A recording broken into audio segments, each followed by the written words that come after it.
Welcome back to the new and improved Intentionally Blank with 100% less Brandon and 100% more Dawn Wells.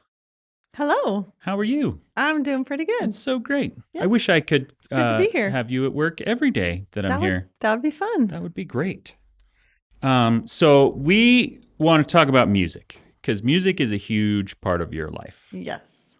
And so I want you to tell me about your little kidness. I always kind of have the little joke in my head of having no idea where Dawn came from because you grew up in like the country with country families. Your parents and your three brothers, none of them are go to a fancy orchestra kind of people at all remotely. Yeah. And yet, in the middle of this, and I love them all, they're wonderful people. Mm-hmm. Your mom in particular is one of my favorite people alive. But how did that family produce you is the question I always wonder about. And you're a lot like your mom, actually. You are so much like your mom. But in musical terms, like where did your love of music come from there? I remember when I was, I don't know, probably 4 or 5, I had this little music box and you would push down a little circular button on top and it would play.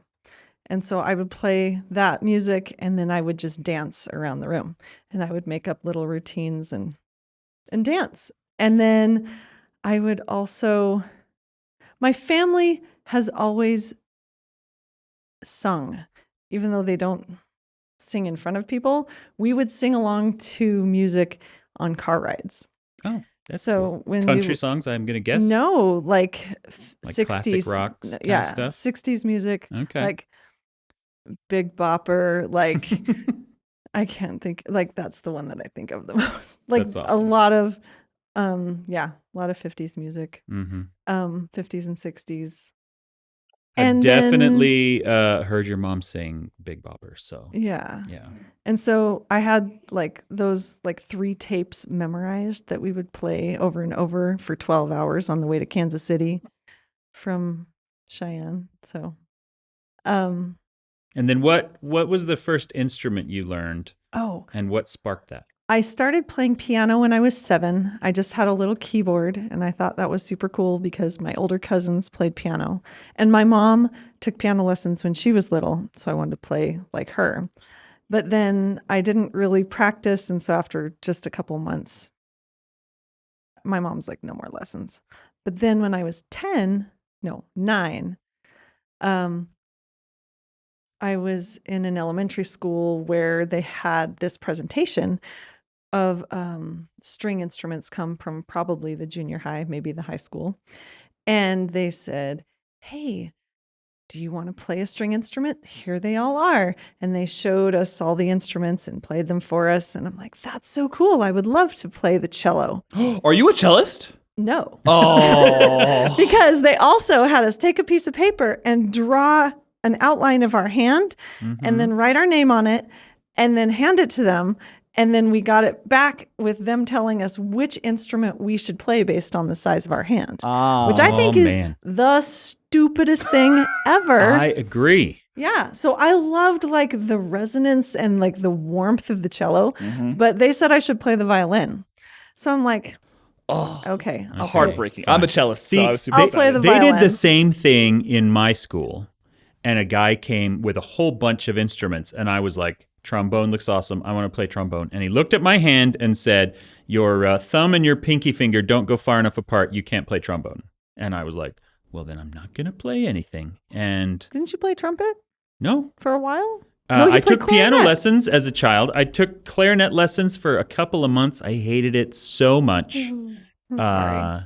But yeah, Yeah. if that guy had said, sure, here's a trombone, let me teach you, maybe I'd be a trombone player today. Maybe you which would. means I would be a lunatic.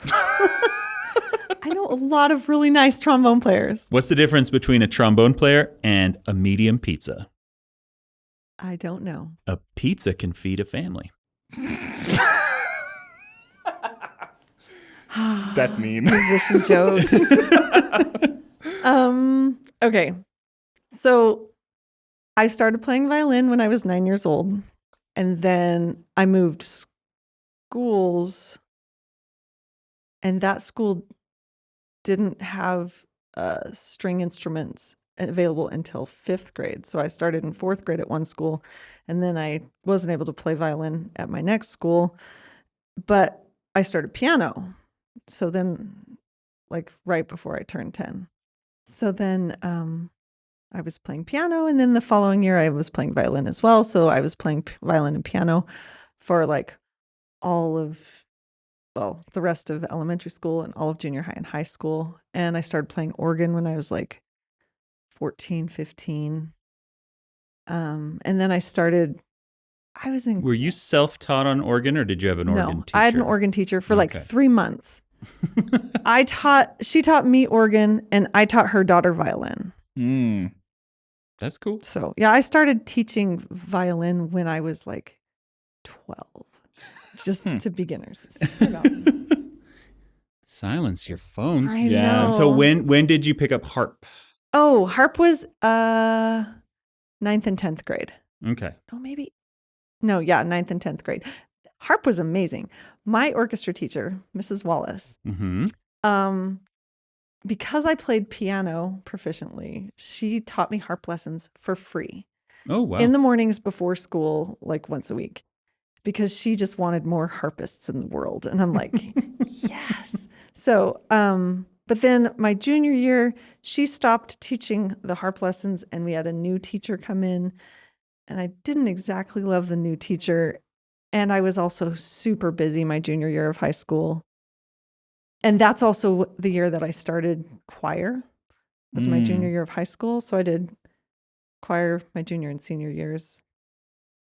Yeah. And then I got a minor in music at BYU and mostly through with my orchestra from playing violin, but I also took organ lessons in college.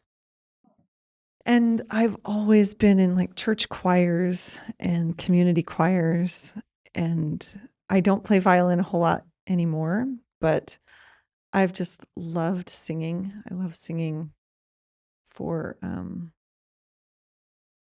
don't know, anything, for church, for community things. I was able to be a part of a musical about women in the Bible in 2022. And I had the part of Eve. A friend of mine wrote this musical and I saw it on Facebook that she was holding auditions. And I'm like, I should do that. I love singing and I want to do something bigger than just church choir. Well, and at that point, I was also part of a community choir where I would have solos as well. But when I was the part of Eve in this musical, like all the other women in this production, like had degrees in music or had at least started a degree in music. And I'm like, I really want to be a better singer. I can hear the difference between my voice and their voices. And I want to be better. Also around that time, I was helping conduct a children's choir. And I just wanted to be a better musician. Like doing a lot more things showed me where my weaknesses were. And I'm like, I need to fill in the gaps of my ability level. So I decided to go back to school. Yeah. And I remember at the second Dragonsteel Nexus, before it was called Nexus and we just called it Dragonsteel, Abby was there. My friend Abby, who listens to this show. Hello, Abby. Yes. Hi, Abby. You were talking about how you wanted to go back to school. And she's like... No, let me tell you the order. Okay. So what happened was I actually wanted to be in the Tabernacle Choir. I still would like to be in the Tabernacle Choir. I just haven't auditioned yet. Yeah. And I'm like, I need to take some voice lessons so that I can get into the Tabernacle Choir. And she's like, okay, so take some voice lessons. And I'm like, okay, well, I think I heard about this one teacher. I think I have her on my phone somewhere. And Abby's like, well, look it up. I'm like, okay. She's like, we're not doing anything right now. I'm like, okay. So I look on my phone. I'm like, oh yeah, there she is. She's like, call her right now. I'm like, okay, I guess I'm calling her. So I called her right there in the middle of Dragonsteel. And I'm like, hi, I want to sign up for lessons. And so we scheduled a time like a week and a half later. And I started taking voice lessons. And a couple weeks after that, I felt inspired that I need to go back to school instead of auditioning for the Tabernacle Choir. And so that was fall of 22. And I started school fall of 23. Yeah. So. And just finished junior year. Yep. Nice. You are both vocal performance and music theory. Yes.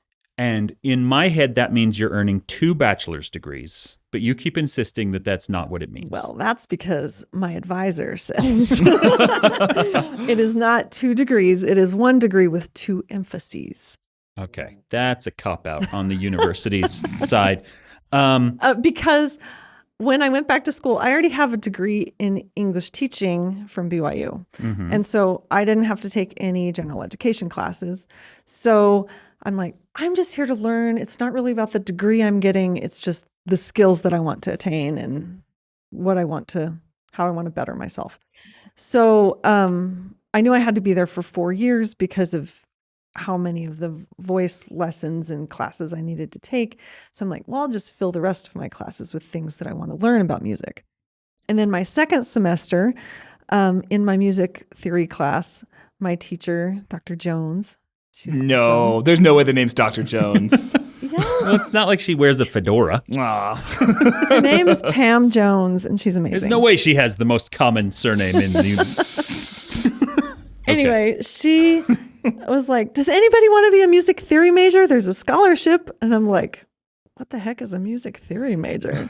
So I looked it up on the school's website. And I'm like, oh my gosh, these are all the classes that I already want to take, with a couple more added in there and then a final project. And sure, I want to do that. So I signed up a few weeks later and added another major. So yeah, I'm doing music theory. So, which makes you think I really know music theory well. And then I'm pretty good at it, except sometimes I just look at the notes and I'm like, I have no idea what those chords are and what they're doing. It takes me a long time to figure it out, but yeah.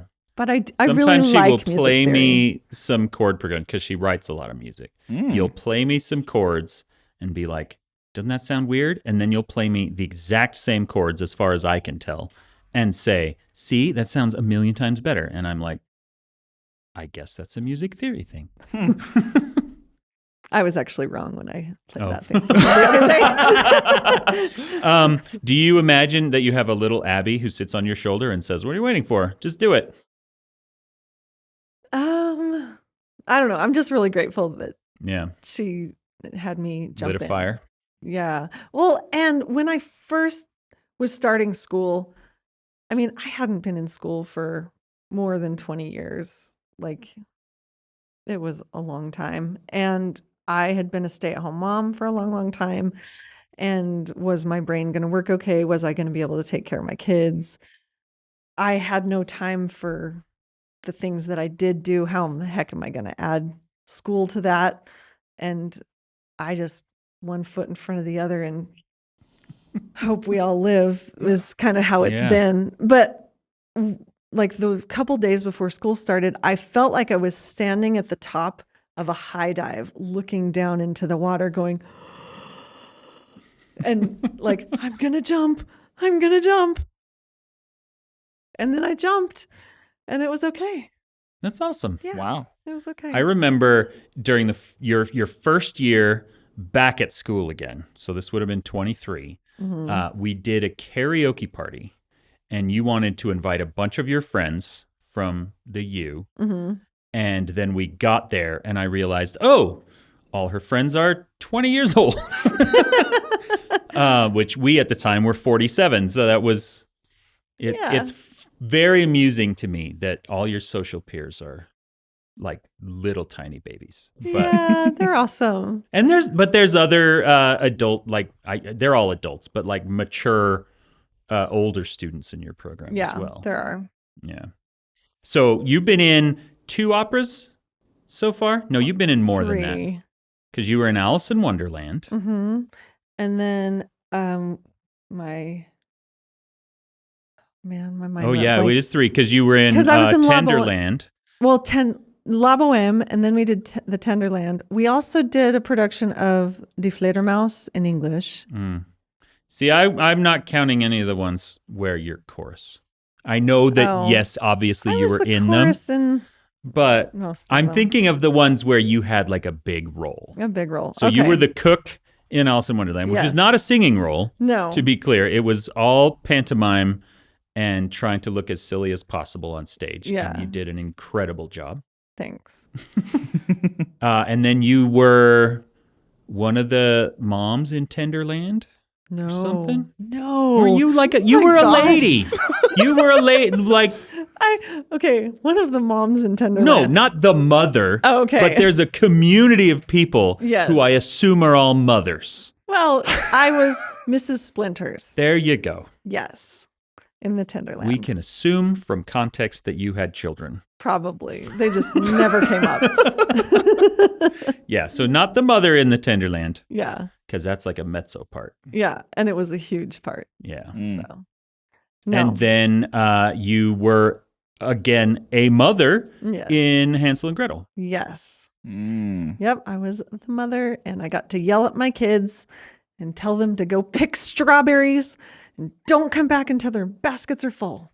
Yeah. Awesome. It was fun because there was somebody else cast in that role. And who was actually the mother in the Tenderland. Oh, okay. She was doing both roles. She was doing both. Yeah. And then they called you and were like, do you think that you have the experience to sing a song about how your kids never work and your house is a mess and you are tired and exhausted and don't know what to do? And you're like, yes. It's not exactly how the phone call went, but yes. And your good-for-nothing husband is out selling brooms or whatever. Yeah, it was cool because the other person who was cast at the beginning of the year had a conflict come up and she wasn't able to do the role. And so I got a phone call from our opera director a few days after classes got out in December. So it was like December 12th or something. And he offered me the role of the mother in Hansel and Gretel. And I was like, yes, I've already been listening to the music because I was planning on learning it like as a cover, even though I wasn't officially the cover, because I had kind of asked, can I be the cover? And I hadn't exactly talked to him about that yet. Recently, I talked to him about it at the beginning of the year, and he's like, yeah, that should be okay if it's okay with your teacher. And I had talked to my teacher, but then I never got back followed up with either one of them. So I had been wanting to send him an email, and then he calls me and offers me the role, and I'm like, yes. So I learned the role in 3 weeks, which is fast. And cover is opera speak for understudy. Yes. Do other like forms of theater say cover instead of understudy, or is it just opera who has to be special? I don't know because I just do opera. So I don't know what the other forms of theater say. Okay. But so like, does first violin in an orchestra have another violin ready to step in if they like get sick or get hit by a bus or something? And is that called a cover or an understudy? I think second violin just takes that position, right? No, second violin's a completely different part. Oh man, it shows how much I know. No, there's you probably just. How can you tell if a stage is level? I know this. There's drool coming out of both sides of the viola players' mouths. Yes. I have lots of musician jokes. How many first violins does it take to screw in a light bulb? one and the whole world revolves around them. Exactly. There you go. Wow.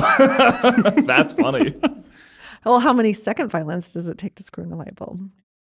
How many? I don't know. None. They can't go that high. That's awesome. Yeah. Brilliant. So I'm curious, Dawn, from what Yeah. I've just heard, have you considered composing music, like doing scores or Oh. anything like that? Yes.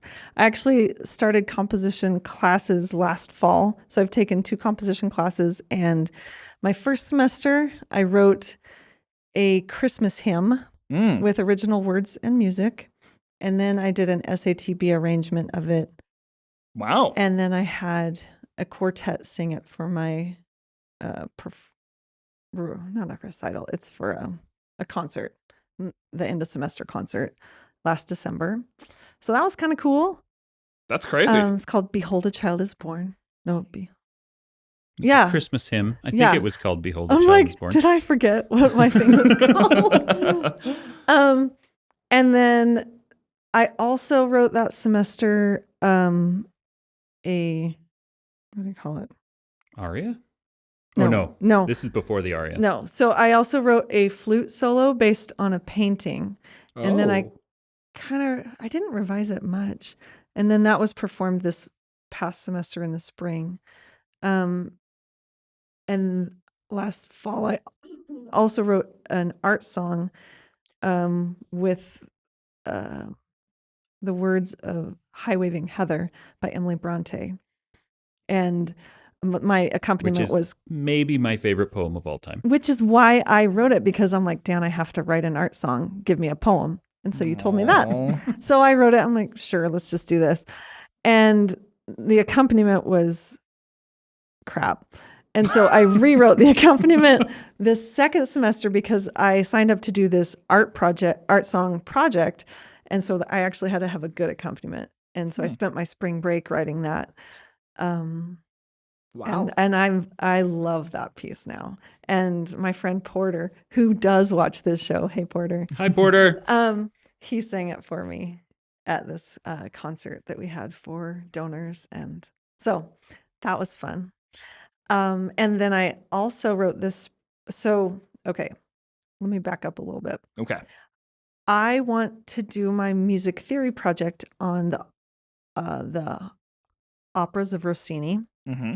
And I want to write an aria in the style of Rossini based on studying how Rossini uses music theory and his patterns and different things. And I want to write an aria that I will then sing at my senior recital next year.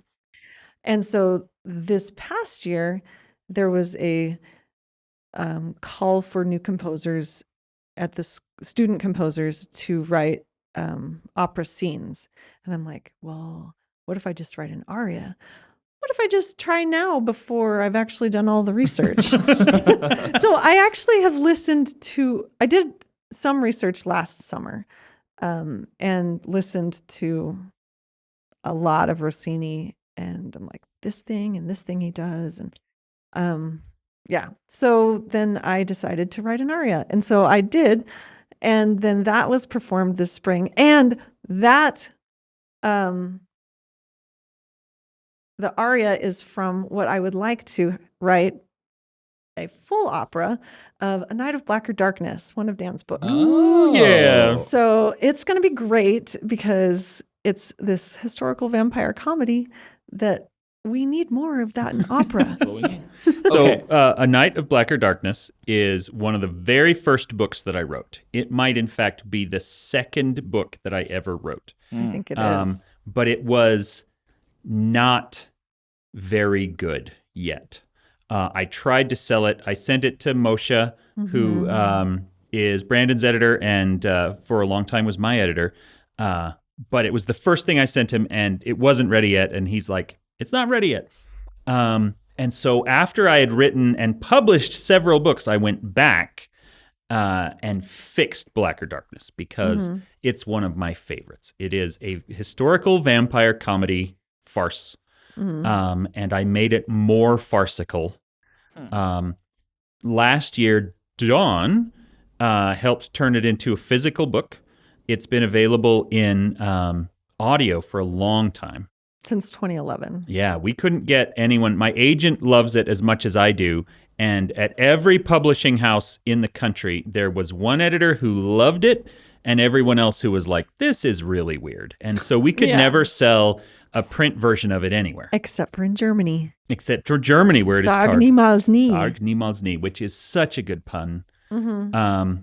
Anyway, last year, we turned it into a physical book. Dawn did all the book production herself because she's incredible, taught herself in and then we did not have even a fraction as many copies at Nexus as we needed. So this year at Nexus, we're going to have way more. We're going to have a ton. Yeah. We're going to be an all Blacker Darkness booth and nothing else. Yeah.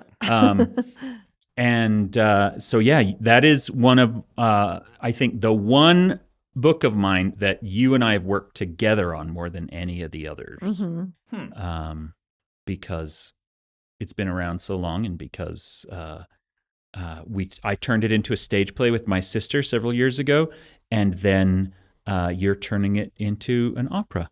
Yeah. So I wrote this past semester, I wrote the aria that Mary Shelley sings about her great novel and why she's digging up bodies in a graveyard. For the audience, totally not for me. What is an aria? Oh, sorry. An aria is a solo in an opera. Okay. That is like separate from, well, okay, it depends on when it was written. Sometimes it blends in with other things in more recent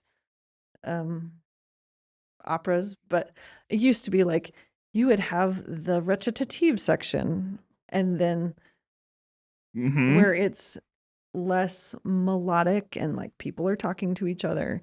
And then the aria is where one person just sings by themselves about this one thing, even if they're singing to somebody else that's listening. Gotcha. And operas can't call they have to call their understudies covers. They have to call their solos arias. Yeah. They have to be the most special flower in the whole pot. They are special. It's very special. And there's also duets and trios. Like this summer, I'm actually going to Germany in just a couple weeks, and I'm doing an opera program. Oh. Going to be gone all of July. Yeah. And I'm doing a trio from Street Scene, the gossip trio, where these women are gossiping about this woman who's having an affair. And then I'm also going to be in a trio. Is Street Scene Langston Hughes? Yeah. Yeah.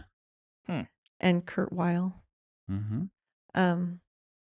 And the Tales of Hoffman. I'm in a trio of that as well. I haven't learned that music yet, though. I still have a lot of music to learn in the next couple of weeks. So, yeah. Cool. That's awesome. And then you are the lead in one of the operas next year at the U. Yes. Oh. In April, I was cast as Madame Flora. Well, for next April, I was cast as Madame Flora in The Medium. So I will be the medium who holds fake seances, but then actually has a supernatural experience and freaks out and goes crazy. Yeah. So it is the most Dan Wells role in an opera ever. The old lady who's a crook and then has a real she is a criminal. Yeah, she is. She is. And then she has a real supernatural experience and goes insane and kills a guy. Whoa. And like all this stuff. Spoilers. For this Benjamin Britten opera that's like how old? Is it not Britten? It is not Britten. Oh, who is it? I thought it was Britten. No, it's not. Menotti. It's okay. Never mind. Yeah, Dan, come on. Know your opera's better. Like, it doesn't even sound like Britain anyway. Yeah. No, I got confused. It's because you said it was by the same guy who did Amal and the Night Visitors. Yeah. And I always think that that's Britain, even though it's not. No. Because Britain did a different one. I don't know. What's the different one that he did? I don't know. I actually don't know Britain very well. The thing is, because I haven't sung when anything. I was in high school, I went to the Cathedral of the Madeleine, downtown Salt Lake, 2 different times to see little opera things. One of them was Amal and the Night Visitors, and the other one was a Benjamin Britten. Oh, And you so I combine them. conflate them for that reason. Yeah. Well, I feel like we got to ask, Dawn, do you have a favorite opera? Le Nozze di Figaro was really funny. We went and saw that. Mhm. Sorry, my nose is itchy. Yeah, the Capitol Theater production Yeah. of that a few years ago was fantastic. Yeah. I also like Die Zauberflöte, the magic flute by Mozart. I haven't seen it in a long time, but when I was younger, I would listen to the music all the time. And when I was taking German classes in college, I read the entire script. So as part of my German class. Okay. So that one I like a lot. What's your least favorite opera? And is it the Ooh. same as my least favorite opera? I know what your least favorite opera is What is it? because it's The Shining The Shining. that we went to go what? see. I was so excited to see an opera of The Shining. Little did I know that I was in for the worst 3 hours of my life. That was one of the dumbest pieces of art ever vomited out. See, you didn't ask us Oh that my in goodness. Yeah, The apparently I should have newlywed asked game. that for the newlyweds. The thing is that modern academic music is kind of like the fashion industry in that the movers and the shakers are making stuff that is so weird and insular, no normal person would ever actually wear it, but it is done to inspire more level-headed creators to create great and wonderful things. And so a lot of modern opera is designed by and solely for other modern opera composers, and it is inaccessible garbage for everybody else. Thing is, a lot of modern music has a lot more math involved than tonal progressions. Well, and sometimes that works really well. And We've listened to some, like Tender Land by What's His Bucket. Aaron Copeland. That was yeah. very modern, and I think it worked. That's because it was pentatonic, which is better on the ears. Okay. Yeah. Whereas The Shining was just, I have a lot of 12 these tone. notes feel like they might be fun to That's sing. not how it And was they made just at all. threw them together. There were a lot of patterns. No, they did a lot of patterns and stuff, but I but went you can't to recognize hear an it. opera, not a Sudoku. And Okay, so that's true. it It and is the like thing is, Sudoku for all music. of the background music, like the accompaniment, was gorgeous. But the songs, the non-melodies that they sang, oh my word. That's also because our Caterwauling. ears are more Good willing ways. to listen to dissonance in instrumental music than we are in vocal music. Interesting. It's my opinion, which Could be. because you listen to like the music in Psycho or like that's the beginning of a lot of things that led to The Shining. Yeah. And if someone was singing that, you'd be like, this is horrible. But if it's just instruments, then that's okay. Right. Do you have a favorite score? I'm now curious. Like movie No. score? Yeah, because I don't know this. You do a lot of music theory, so I was curious if you've done much with scores and such. No, not really. Okay. Like, I have a hard time with favorite anything. Right. Whatever I'm doing right now is my favorite thing. Gotcha. Because That's true. That's what I do. I'm very just focused on right now. And then, But you do have a very clear favorite food. Yeah, Dan? Nachos. oh, yes. Yes, my favorite food is nachos. Yep. Like the big nacho supreme. Yeah. I always know that if I don't know what to get her, I can get her nachos and she will be very happy. Yeah. Yep. And she'll go into a restaurant and be so confused and frustrated because she doesn't know what to order. And then she'll find out that they make nachos. She's like, oh, well, that then. That's exactly what I want. Yeah. It's the best. Awesome. That's true. Well, hooray. Hooray. So tell us what's next. And I asked this question knowing full well that you don't know. You're going to graduate next spring with, in my opinion, 2 bachelor's degrees to add to Okay. your pre-existing one. And then you're going to take a year off.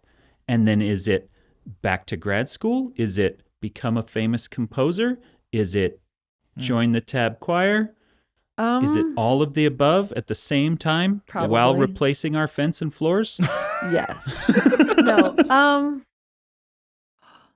See, that's why I don't want to paint anymore. I don't want to have to move all our furniture again, which is why I'm like, we just have to paint now.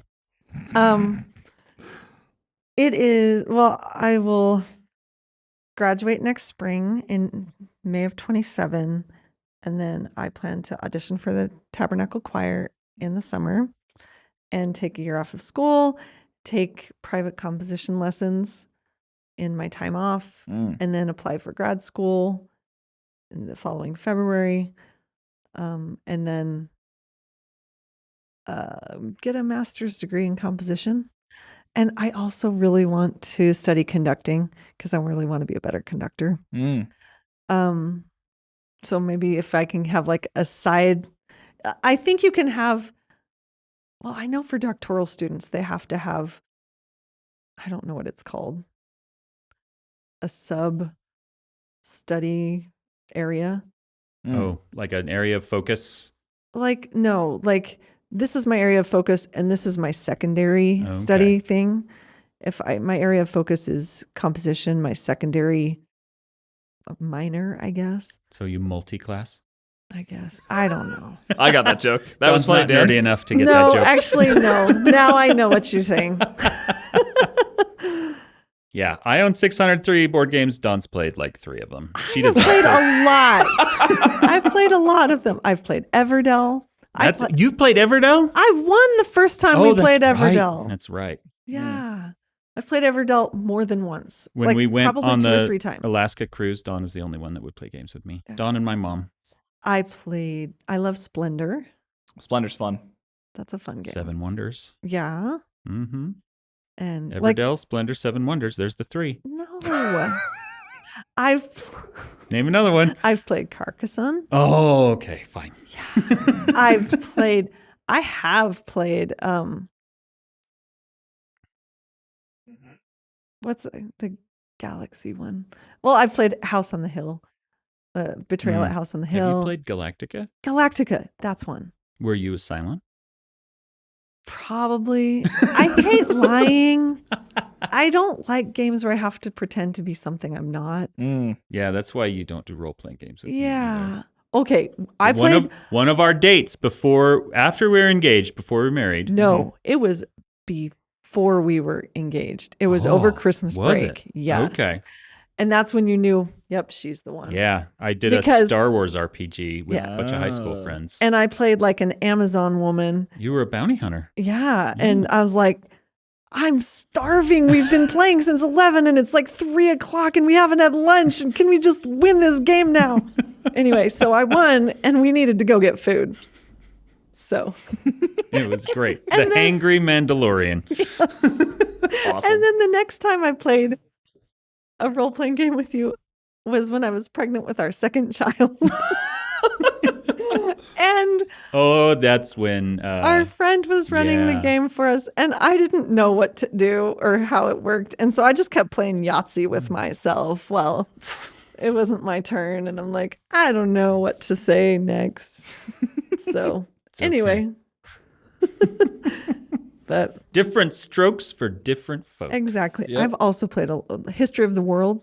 You've played History of the World with me. Yeah. Definitely. Several times. Yeah. And we used to play. Back before we had any kids. Yeah. The golden days. We just were like, where we just kept it set up. Yeah, we would. Because it took us like 3. Yeah, it's such a fast game when you know how to play it. But our first game took us like 7 hours over the course of 3 nights. Yeah. Jeez. It was nonsense. Yeah, it was crazy. But Anyway. Yeah. So fun times. So you're wonderful. You know who played that 7-hour game of History of the World with us? Yes. Ben. What? It was Ben. It was Brian and Haley. Oh, they played it with us after we already knew how to play. Ben played the first one.